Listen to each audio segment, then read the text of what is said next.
The city of Modesto, in California's Central Valley, is a place of quiet suburban rhythms, where life is measured in backyard barbecues, little league games, and the lush vineyards that stretch to the horizon. It is a community built on a foundation of normality, where shocking headlines are something that happens elsewhere. In December 2002, that illusion was shattered forever, not by a stranger, but by the man who seemed to be the embodiment of the American dream, Scott Peterson.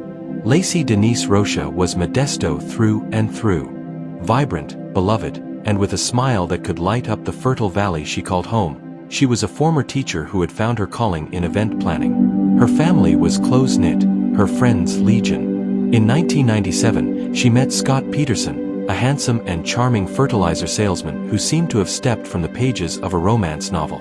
Their courtship was a whirlwind.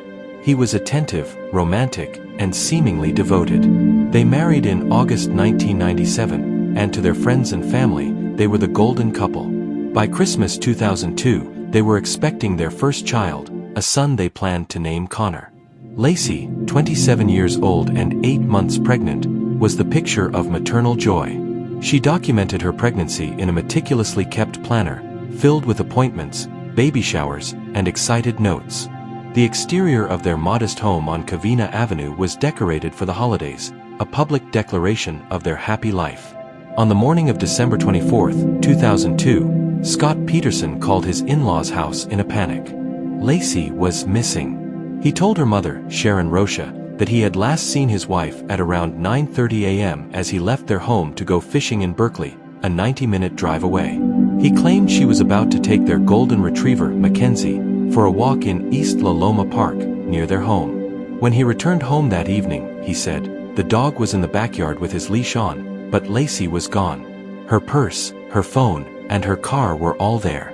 Only she was missing. The community sprang into action. What began as a search for a missing pregnant woman quickly morphed into a massive, media-saturated investigation. Volunteers combed the parks and fields of Modesto. Vigils were held. National news cameras descended upon the quiet city. And at the center of it all was Scott Peterson, the grieving husband, pleading for his wife's safe return on every major network. But almost from the beginning, the cracks in Scott's story began to show. The portrait of the perfect husband started to peel away, revealing something far more sinister beneath the veneer. The first red flag for law enforcement was Scott's demeanor. Detectives noted a strange lack of affect, a performative quality to his grief. While Laci's family was visibly and authentically distraught, Scott's emotions seemed to switch on and off for the cameras. He gave interviews with a calm detachment that struck many as odd. He was quick to suggest Laci had been kidnapped, even offering a specific, bizarre theory about satanic cults being responsible, a theory that seemed designed to steer attention away from himself. Then came the mistress. Just days after Laci disappeared, Modesto police discovered Scott had been having an affair with a woman named Amber Frey, a massage therapist from Fresno. Their relationship had begun in November, just a month before Laci vanished. Scott had told Amber he was a wealthy widower, that he had lost his wife, and that this would be his first holiday without her, a breathtakingly cruel lie told while his very much alive wife was decorating their home for Christmas. When Amber saw Scott's face on the news, pleading for his missing wife's return, she was horrified. She immediately contacted the police, becoming a crucial witness. Recorded phone calls between a duped but cooperating Amber and an oblivious Scott revealed a man completely unconcerned with finding his wife. Instead, he was planning a romantic New Year's Eve getaway, telling Amber he was in Paris while he was actually attending a vigil for Laci. His primary concern was managing his lie, not finding his pregnant wife. The investigation into Scott's activities on December 24th revealed more damning evidence. His claim that he was fishing in Berkeley was true, but his choice of location was telling. He was at the Berkeley Marina, a place directly across the bay from the point where, months later, Laci's body would wash ashore. He had purchased a small, 14-foot aluminum boat days before Laci disappeared, telling no one. He had no history of saltwater fishing. Detectives theorized he had used the boat not for fishing, but as a means to dump Laci's body in the bay. His financial motives also came under scrutiny. Laci had a $250,000 life insurance policy. Furthermore, Scott had told Amber and others he didn't want children, a stark contrast to the eager expectant father he played in public. The picture emerging was of a narcissistic man who saw his pregnant wife and unborn child not as a family, but as obstacles to the freewheeling bachelor lifestyle he desired with his mistress. For months, there was no body. The case, built on circumstantial evidence and Scott's lies, remained frustratingly incomplete. Then, on April 13, 2003, the break came. The body of a fully developed male fetus washed ashore in the San Francisco Bay, near the Berkeley Marina. The next day, just a mile away, the body of a woman was discovered. They were soon identified as Laci and Conner Peterson. The discovery was both a tragedy and a key piece of the prosecution's puzzle. The location of the bodies directly corroborated the theory that Scott had dumped them from his boat near the marina, while the defense would later argue that the bodies washing up so close to the marina was a coincidence, and that Laci had been killed by Satanists who framed Scott. Prosecutors saw it as the final, grim piece of evidence. Scott Peterson was arrested on April 18, 2003, in San Diego. He had dyed his hair blonde, grown a beard, and was carrying $15,000 in cash, his brother's driver's license, and several credit cards. He looked less like a grieving husband and more like a man on the run, preparing for a new life in Mexico. The trial of Scott Peterson, held in Redwood City, California, to ensure an impartial jury, became a national spectacle. It was a media circus, dissected daily on cable news. The prosecution, led by Rick DeStaso, built a methodical, circumstantial case painting Scott as a cold, calculating narcissist who murdered his wife to escape the confines of marriage and fatherhood. The affair * Amber Frey's testimony was devastating. She laid bare Scott's elaborate lies and his complete lack of concern for Laci. The timeline * Scott's alibi was full of inconsistencies.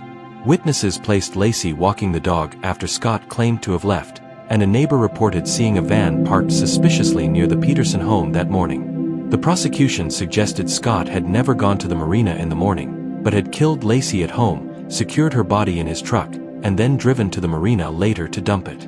The physical evidence * while there was no direct smoking gun like DNA from Laci and Scott's boat, a mountain of small, telling details accumulated. A single strand of Laci's hair was found on a pair of pliers in Scott's boat. He had concrete evidence in his warehouse, and a homemade anchor was found, suggesting he had tried to weigh the body. Most damningly, a GPS device placed his truck at the marina on dates he had previously denied being there, proving he was familiar with the dump site. The behavior * his pre-arrest preparations, dyeing his hair, hoarding cash were presented as the actions of a guilty conscience. The defense, led by celebrity attorney Mark Garagos, argued that Scott was the victim of a rush to judgment and a biased media. They pointed to the lack of a murder weapon or a clear crime scene. They floated alternative theories, suggesting Laci was killed by burglars who had been operating in the neighborhood or by the mysterious satanic cult. But these theories felt contrived and lacked any evidence. They could not explain away Scott's affair, his lies, or his bizarre behavior. After 5 months of testimony and just over 7 days of deliberation, the jury found Scott Peterson guilty of the first-degree murder of Laci and the second-degree murder of Conner on November 12, 2004. The verdict was met with cheers from the crowds gathered outside the courthouse. On March 16, 2005, the same jury recommended the death penalty.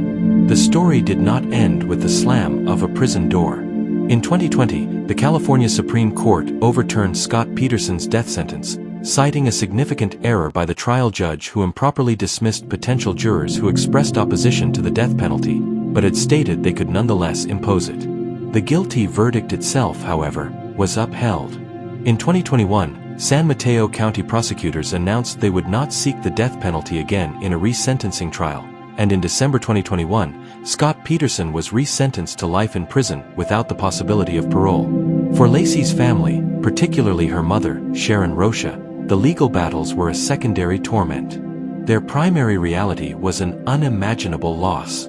Sharon Rocha's victim impact statement during the original sentencing was a raw and powerful indictment of the man who destroyed her family. She spoke of the grandchildren who would never be born, the holidays forever stained with grief, and the brutal reality of a daughter and grandson denied their future. The case of Scott Peterson endures because it is the ultimate story of betrayal. It forced a confrontation with a terrifying idea that the greatest danger may not lurk in the shadows, but in the marital bed. It was a crime that weaponized normalcy, using the trappings of a perfect suburban life as a disguise for monstrous evil. It also sparked lasting changes, most notably the federal Laci and Conner's law, signed in 2004, which made it a separate federal offense to harm a fetus during the commission of a violent crime. This law legally recognized the loss of Conner, ensuring that in the eyes of the law, 2 victims were murdered that December day. Scott Peterson sits in Mule Creek State Prison, maintaining his innocence. But the evidence, a tapestry woven from his own lies, his infidelity, and the grim discovery in the San Francisco Bay, paints a picture of guilt that the legal system and the public found inescapable. The story of Laci Peterson echoes as a permanent caution, a grim reminder that the most dangerous monster is not the one who hides in the shadows, but the one who shares your bed, wears a familiar smile, and has everything to gain by making you disappear. Subscribe to my channel for more true crime stories. Do not forget to like and share this story.